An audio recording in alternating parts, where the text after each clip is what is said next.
What's up everybody and welcome back to the channel. The October 10th patch notes for the First Descendant have just dropped hot off the presses, so I figured we'd quickly go through them together. Of course, we are aware of most of the things that are coming with this patch, like Ultimate Freyna and the new boss and the new weapon and so on, but there's bound to be a few new things that they've also snuck in, as well as some additional detail which wasn't available to us yet. The game is currently down for maintenance, of course, and should be back up in I guess about 6 hours from me recording this, so let's quickly go through this. Now, first of all, of course, Ultimate Freyna has officially now been released. So they've added Ultimate Freyna.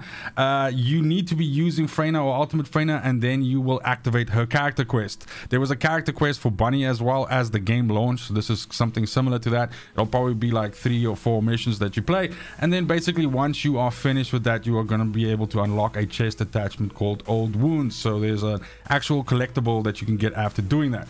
Of course, we have the 2 Ultimate Freyna modules as well that have dropped, these Transcendent mods. So these ones will of course now be able to only be used on Ultimate Freyna, and they were actually detailed before in the previous patch. I've looked at this before, by the way, and they have cleaned up some of the translation, I would say, some of the language, everything like that. Of course, we know that this is Korean translated to English, and then there's a little bit of, you know, stuff lost in translation. So basically you have 2 mods. You have Toxic Mixture and you have Venom Injection.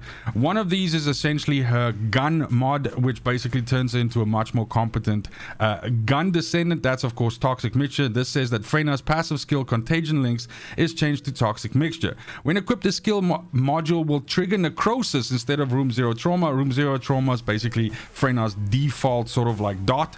As enemies gain more stacks of Necrosis, your firearm attack increases when you shoot at them, and if an enemy reaches max stacks, your firearm critical hit rate also increases. So a stackable buff basically that improves your weapon damage against enemies. And again, like I said, this is essentially her ramp skill for her becoming a weapon descendant if you want to build her that way. She's of course exceptionally well as a skill descendant and exceptionally good at killing, you know, mobs, like mobbing. And so this is essentially the opposite side of the coin now, where she's much better at like single target damage against, you know, something big, like maybe a Void Intercept boss. Venom Injection is her second Ultimate Transcendent mod. This says that Defense Mechanism, which is her shield skill, is changed to Venom Injection. Venom Injection consumes resources to recover your shield and increases skill power modifier. So this basically it not only builds your shield back up, so it's like a little bit of a, I mean, it's not a heal, but it's basically a buff in terms of your defense, and then also increases your skill power modifier while inflicting corrosion on enemies. Now, enemies inflicted with corrosion suffer reduced toxin resistance, making them more vulnerable to Freyna's toxic attacks. So this, we'd need to test this because we already have something that's really good for mobbing, and that is of course Contagion. My suspicion is that this mob is going to be the Contagion, like Contagion, but exceptionally good at single target damage. So this is going to be a mod that allows you to play a skill Freyna against a Void Intercept boss. At the moment right now, the dots are not that great in terms of like against Void Intercept bosses, just because of the fact that they have these massive life pools, and because they also obviously have like very highly stacked resistances in some cases.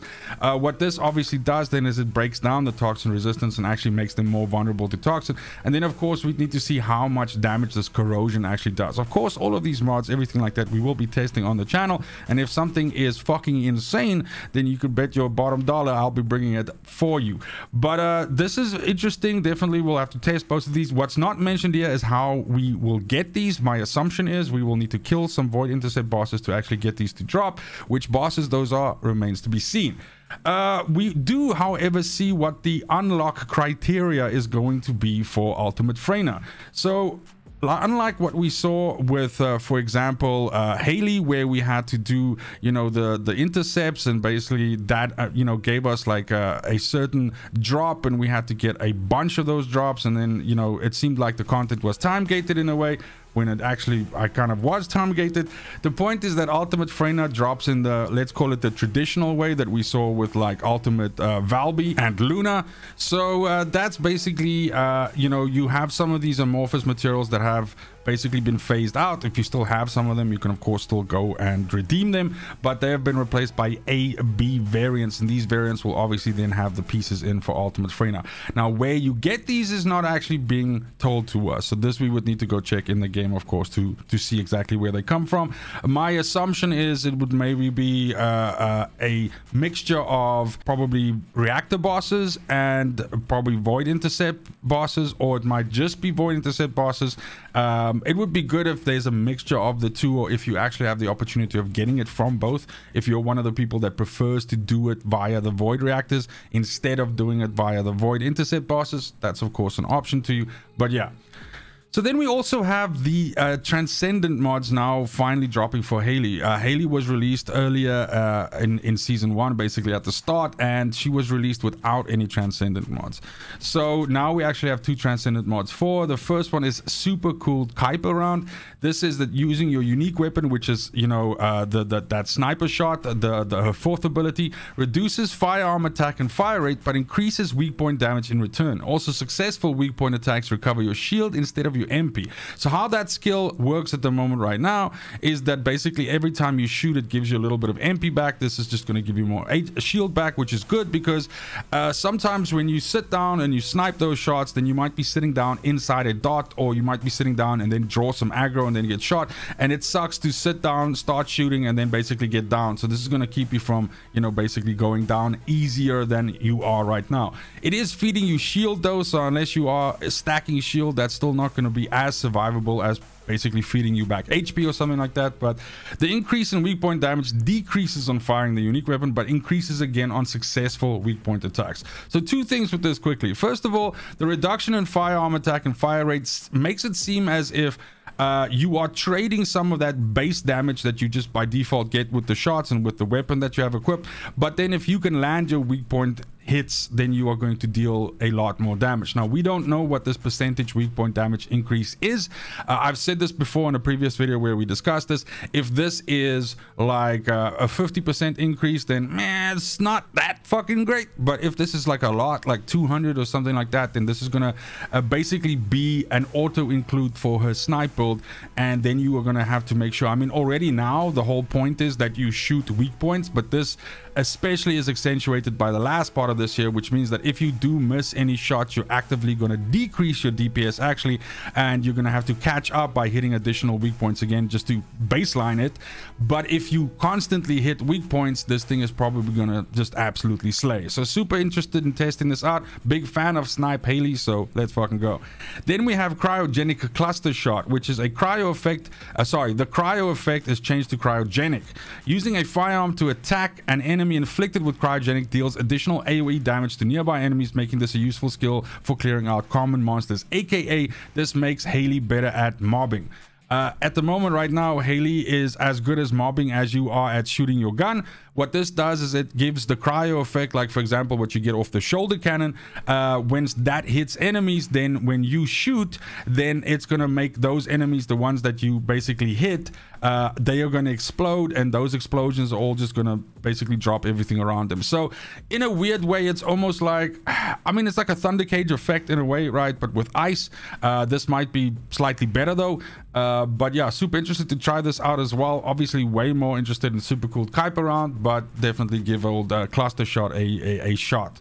Pardon the pun. Then of course they mentioned before that they were going to be adding some new modules. They did not mention that they were going to be adding a shitload of new models. I'm not actually going to read through each one of these individually, but rather and by the way, the patch notes will be in the description of this video as well.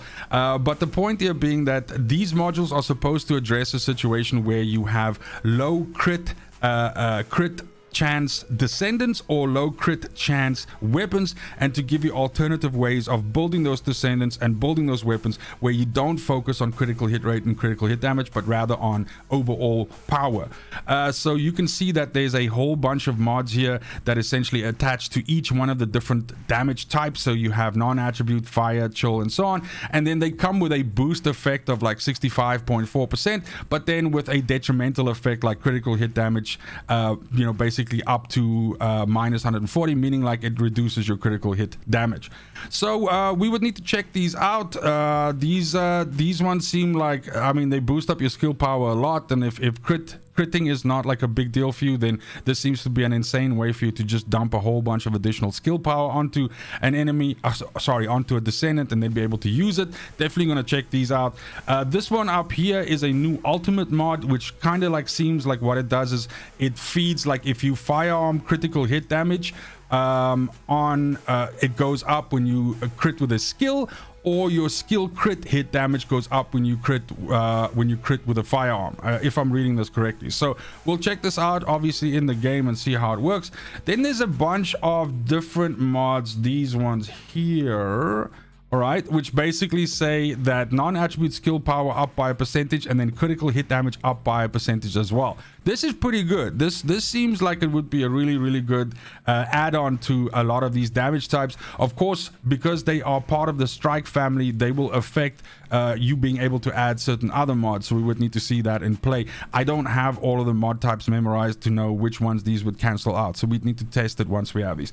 Also worth noting is that we would of course need to acquire all of these mods. So these are a whole bunch of new mods that we have to get by doing certain activities in the game. Most likely these drop from pretty much everywhere, so we're just gonna have to play and try to get them. Then we have another bunch here which give you the same thing, so they increase skill power modifier instead of just skill power, and then they also increase critical hit rate. So I do like this. This gives a lot of, like, let's say slightly different angles that you can approach in terms of like building your descendant. So this is really cool. Then we have a whole slew of weapon ones, which basically increase your weapon attack, but then take your weapon crit hit damage down. And then in some cases, it actually takes your crit hit damage up as well. So if you look over here, you can see we have charge amplification and we have integration. Amplification takes your firearm attack up by a shitload, but reduces your critical hit damage by a percentage as well. So there's a penalty to that. And then we have integration, which takes your firearm attack up as well as your critical hit damage up. This is really cool. This can be very useful and certainly really awesome to build into certain weapons. We'll definitely give it a try. Then we have the big bad for this patch, Stalker. So this is the new Void Intercept boss that has been added. Stalker is available if you have successfully intercepted Gluttony. So of course you have to kill Gluttony. If you haven't killed Gluttony yet, I have good news for you. It's gonna come just now. You can basically kill Intercept, you can kill / intercept Stalker to collect 2 new armor sets as well as blueprints for the new weapon, which is the Frost Watcher, of course. Now, the 2 armor sets are actually detailed here, which is pretty damn fucking sweet. The first one is a Distorted Resolve set. This sounds insane, by the way. So the 2-piece for this is it increases your firearm attack when using assault rifles or submachine guns. Check. And then your 4-piece set increases your toxic skill power proportional to the amount of HP lost and recovers shield each time you inflict a debuff on the enemy. This is insane. This is perfect for Freyna, right? Obviously. Successfully destroying the part of the Colossus grants the Exaltation effect. And while under this effect, your skill attacks fire projectiles that deal additional toxic damage and apply the Desolation effect to the Colossus. The Desolation effect weakens all attack of the Colossus incrementally as it stacks. This is an insane set. And we need to obviously see if the Colossus needs to have toxic damage. It doesn't seem like it from the wording of this, because my point is this might not just be a good set for Freyna. This might be a good Void Intercept set for every single Descendant, because of the point that it basically does this final one here. The Desolation effect weakens all attack of the Colossus incrementally as it stacks. This is really good, and it means that you can basically depower a Colossus when you fight it, and you can do this by simply shooting off a weak point. So as soon as you destroy a weak point, this is basically gonna just chunk a Colossus. This is really good. Looking forward to farming this set, of course, testing and everything like that. It just seems like an all-round really good gunny set, and I fucking love it. Then we also have the Invader set, which is probably the rare set. So this would be like the ultimate set. Then this is the rare set. This is 2-piece set effect increases your max shield, and then the 4-piece set defeating an enemy increases skill duration based on the number of stacks, and also increases tech skill power modifier and dimension skill power modifier. This is kind of cute, and basically this part here has me interested. This says defeating an enemy increases your skill duration based on the number of stacks, and then also increases tech skill. So this tech skill power modifier is, for example, also something that Freyna uses, right? So she's not the only one, by the way, but the point is that this is going to increase your skill duration, which means your dots will last longer on the enemies. So this is going to be interesting to test. I'd love to just give this a little whirl as well. So that's the Invader and the Distorted Resolve set. Both of these come from their Stalker. Then the plans, right, so that you can research and craft yourself Frostwatcher, also comes from their Stalker, just like we saw with the previous weapon that was added, right? So this says Frostwatcher will be added. Landing a critical hit on an enemy from beyond a certain distance grants the cold surveillance effect. And hitting the weak point of an enemy from beyond a certain distance grants the Sub-Zero sensation effect. So two effects, right? If you land a crit hit and if you land a weak point. Now, cold surveillance is the first one. This is the crit hit one, right? It reduces the enemy's chill resistance incrementally as it stacks. And Sub-Zero sensation, this is the weak point one, increases your chill skill power. Defeating an enemy grants the chill synchronization effect. And while under this effect, the movement speed reduction due to Hailey's Cold Fury effect is ignored. So this is what they meant when they said that this weapon would be really good in the hands of a Descendant like Hailey. Technically speaking, this is a really good weapon for Hailey. Potentially, we'd need to test it. But the point is that her third ability stacks up essentially her damage, her multipliers. And what it does is it also slows you down to the point that when you have 16 stacks, the max stacks, you're very slow. And it can make it cumbersome for you to use in like Void Intercept bosses, because you can't get out of the fire and stuff like that as fast as you usually could. This is of course going to take that away. The point is you need to get chill synchronization effect, and that means you need to kill an enemy. So if you want to be hyper mobile in, for example, a Void Intercept fight, then you're gonna have to kill one of the small little trash enemies, and that's going to give you the synchronization effect, and then you can move fast. Of course, we also need to see how long this effect lasts. If this shit is like 3 seconds, then you know, who gives a shit. But yeah, we'll give it a try. I mean, dude, it's a new gun. I'm all for it. If it's a scout rifle, if I'm not mistaken, so this could maybe be like also good just in I don't know if this will be good with snipe, Hailey. I fucking doubt it, but we'll see. But yeah, we'll definitely test this out. Of course, we're gonna have to be killing Death Stalker a whole fucking bunch of times to get this, most likely. So let's give it a go. Then the thing that I was actually looking forward to, probably second most, maybe even first most in the patch, is the new 400% infiltration operations.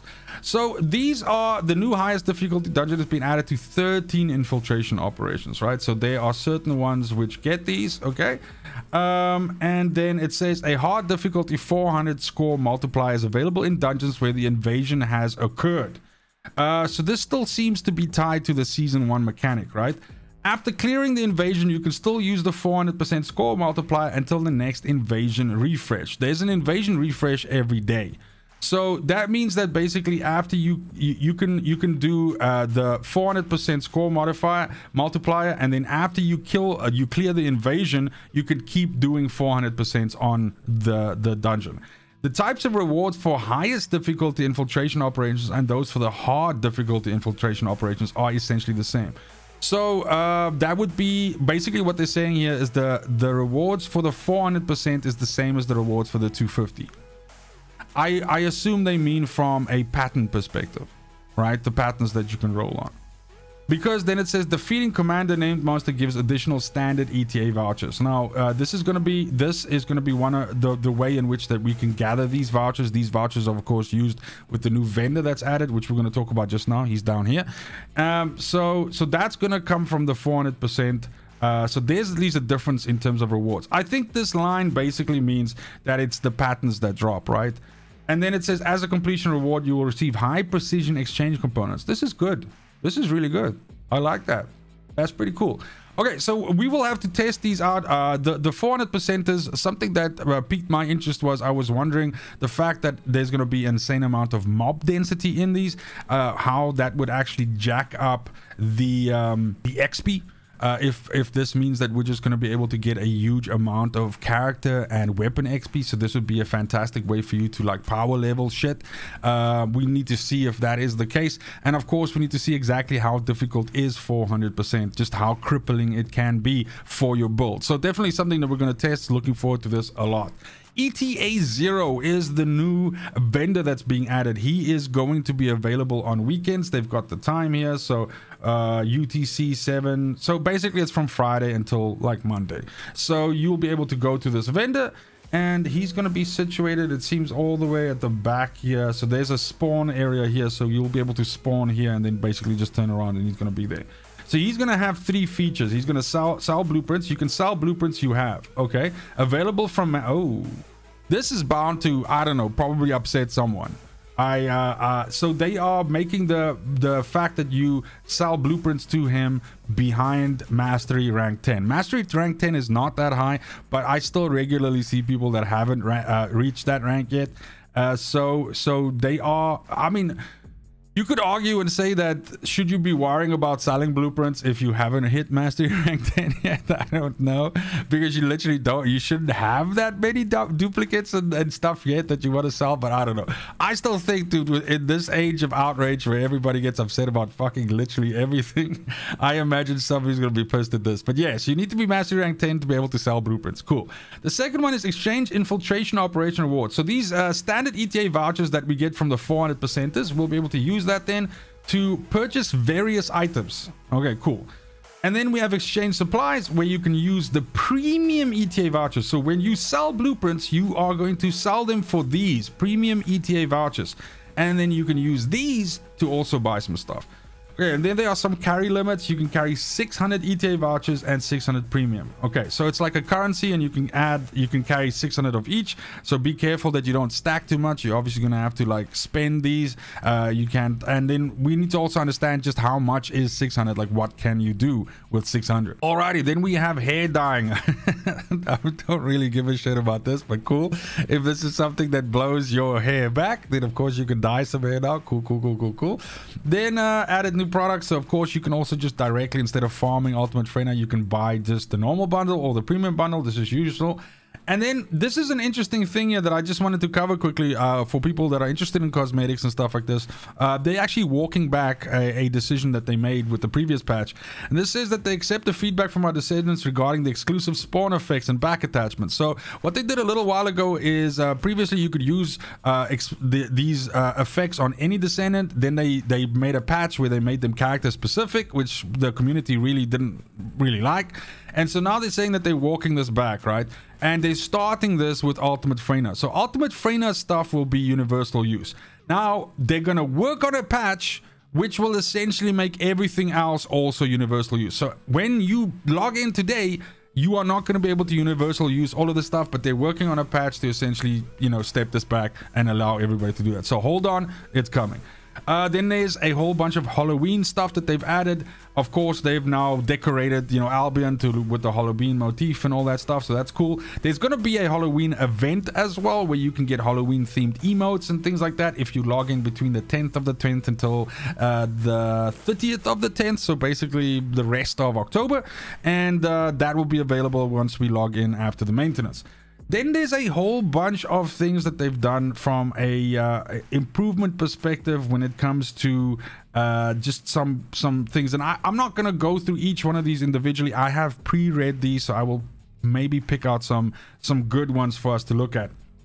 So they have changed some of the immunity gimmicks for some of the monsters. So instead of them just having the balls around them, there are now some new effects, like you have to like this guy, destroying all the summoned toxic explosives will remove his immunity. So Sigvore, what he does is he drops out these toxic barrels. So to get his immunity to fall off, you have to blow up all the barrels instead of shooting the fucking stuff above his head. So cool. And then there's some other ones as well. Then it's also saying Colossi went straight too far away. There's some more. This is really good though. Infiltration operations now reward additional firearm proficiency XP. Some infiltration operations now reward more Descendant XP. So in general, infiltration operations now reward more firearm proficiency XP. A while ago, they made it that infiltrations offered more Descendant XP, right? Just by default, and that's why people have been focusing on these to level up Descendants quite fast, because the XP is really good. It's a very good alternative way to level up Descendants instead of just power leveling somewhere else. But the firearm XP was not great. The proficiency was not great. So that now seems to have also been increased. Now, whether it now matches the level of the Descendant XP, we don't know. We'll have to test this once we come out of maintenance. If it matches, matches it, fucking great, man. That's like 2 to 3, 4 levels at high levels every time you finish one, which will certainly help you to grind out those weapons. Some infiltration operations now reward more Descendant XP. So some of these ones have even been increased to even offer more. Now, some of these already did offer decent, like I believe Seed Vault was already like pretty good. So was Mystery's End, but these now also just offer even more. So we need to go test that and see exactly how much more that is. I would say though that these are, from the looks of it, some of the more difficult ones. So maybe that's them trying to address that fact by just giving you a little bit more XP if you chose to do these, instead of just running, you know, Magister Lab the entire fucking time because it's so easy. Then this one is fucking huge. Okay, players now revive with 100% shield from DBNO waiting to revive states. Now previously how this worked is when you were revived, you had no shield at all. You only had your HP bar. And this was super bad because in situations where players have very low HP to begin with, and let's say for example it's a void intercept boss that you're fighting, or even just going into an infiltration, you can get locked into this situation where you essentially have to pick a person up 2, 3, 4 times because you're standing in a dot and they're dying instantly and everything like that. So this makes enemies a little bit hardier when they get up. This is really good. I think this is a fucking W change. This might be probably my favorite thing so far underneath the content improvements, I gotta say.